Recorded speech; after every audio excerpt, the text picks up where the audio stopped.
Their second album spawned the hit single Paranoid. For an underground band like Sabbath, pop success was unexpected. And of course the first question that was asked was, why are these people in the charts? Because we were so underground. Press absolutely hated us. The press that was based in London couldn't stand us because like we were getting all this massive big following in the rest of England without ever going to London. All the reviews are like absolutely atrocious.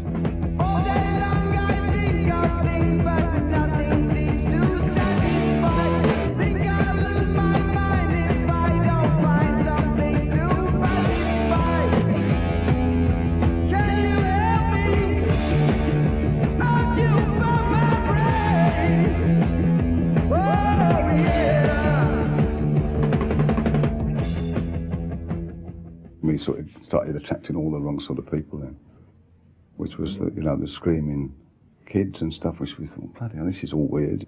We were very, I think, probably afraid, or at least I felt fearful of being a pop band.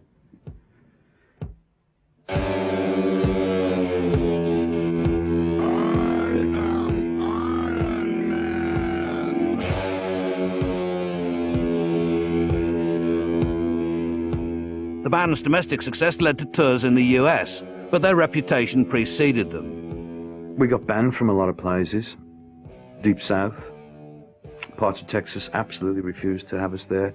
Mayors, clergymen. They took offence, all right. We had all sorts of things happening. Church and all Bible pushers outside their gig, and calling us Satanists. You'd switch the local news on, you'd hear, yeah, Black Sabbath are in town and they're all Satanists. If you're going to the concert, don't look them in the eyes or you'll be possessed. The cops would literally stand like this in the dressing rooms with us. We were not allowed to move to the left or to the right without having police right next to us. And they weren't there for security, they were there to monitor our actions. As well as attracting attention from the police and local moral guardians, Black Sabbath became a focus for real Satanists. Satanism was something the band always disowned. As far as I'm aware, we never actually sat around a magic circle and killed our first baby and sacrificed and all this crap. I mean that's for idiots. But one thing I did learn, suddenly realise, that once you become successful, that's when you go, whoa, we're affecting a lot of people here. I think most people viewed us as trouble, and that we were part of some very odd occult, you know, some dark, mysterious band. And I don't blame him for thinking that, to be honest with you, especially when you write lyrics like, you know, would you like to see the Pope on the end of a rope? Do you think he's a fool? In the early 70s, British hard rock bands such as Sabbath, Deep Purple and Led Zeppelin were conquering America. Their sound influenced countless American bands. One of these was Elf, formed by Ronnie James Dio, who was later to play a crucial role in the Black Sabbath story. Elf had started out being called the Electric Elves. Electric Elves became a name that was a little bit passé.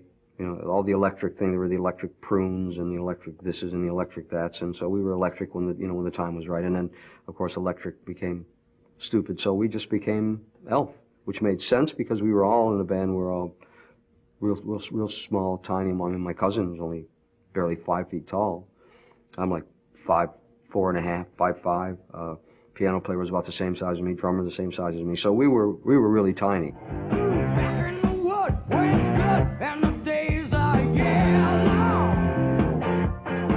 We were actually advertised as being green in color and having pointed ears. I mean, some pretty stupid people around in those days. But we would come out and they wouldn't know what to make of us. Out came these little tiny people, and we got a lot of laughter at that until we started. And then it was just, we just bludgeoned people to death with our level of power.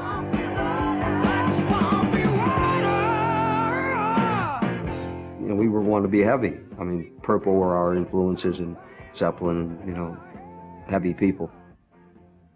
Sabbath, now established on both sides of the Atlantic, were beginning to enjoy the trappings of success. I think it wasn't until maybe the third album that we started getting like a lot of money come in.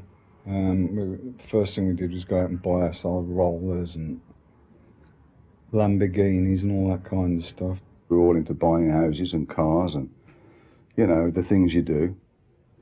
And, oh yeah, that's right, we're in a band, aren't we? Oh yeah, we're about to make an album. Instead of sharing hotel rooms, we had our own hotel rooms, you know, and it was just from one extreme of like living to another. I'd always had money in our pockets. We always could go to the pub morning, noon or night and get pissed. And I thought by having lots of money, it would take all the problems that I had in my head, all the ghosts and all the insecurities that I accumulated from my childhood. So I was always very insecure. I still am very insecure, believe it or not. Nobody will ever let you know when you ask the reasons why. The band began to spend more time in America and indulged in the rock and roll lifestyle to the full. We were like kids in a candy shop. Everything was available to us. We thought, you know, you got success, you got stoned, you got drunk. And what other job can you think of where you turn up pissed, stoned, out of your mind, and I go, wow, he's going to be good today.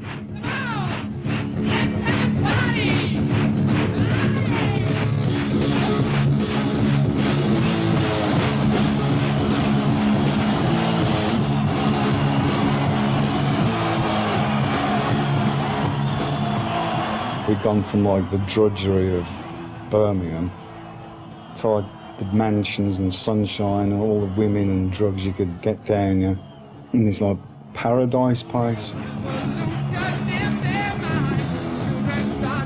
The mid-1970s was a period of massive success for Sabbath. Album after album became hits. More often than not, these albums were recorded in America, where the band members were consuming prodigious amounts of drugs. We hired this massive big mansion in Bel Air.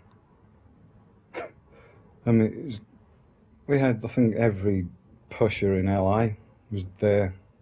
They were coming up every day. And we were literally buying soapbox cartons full of cocaine and just like emptying them out on this big table, this like big communal table in the living room, and just like doing tons of coke all the time and going like writing the stuff and going to the studio, recording it, coming back, doing more coke and just doing every drug you could imagine. We did it in that particular time. It even got to the point where drugs became an indispensable part of the recording process. It was like, we're here in LA, we're not doing any drugs, we can't do any music, we can't think of anything. So it was like, well, get the pusher up. So, you know, the pushers came around doing all the coke and everything else again. And it was like back on the roller coaster again.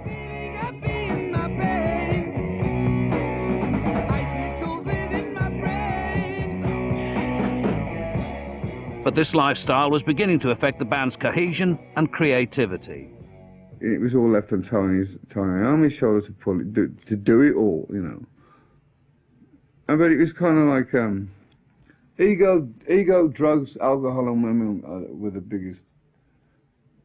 I should say alcohol and drugs were the two main ones. I thought, if I don't come up with anything, we don't do anything. Because they're all waiting for an initial riff. And without the initial riff, what do you do? Because we were a riff-based band, you know. I just didn't know what the hell to write about anymore. I mean, it's like album after album. I was trying to get away from all the black magic and all that cobblers like that we were supposed to be associated with. And I never got any help. It was just from anybody. I mean, it was just like, in the old days, Ozzy'd like come out with like titles, or he'd come out with a chorus line, and that gave me inspiration to write the rest of the song. And all that had dried up. In 1975, Ronnie Dio, then in Elf, was approached by ex-Deep Purple guitarist Ritchie Blackmore to join his new band, Rainbow. This posed a dilemma for Ronnie, whether to leave his friends in Elf or not.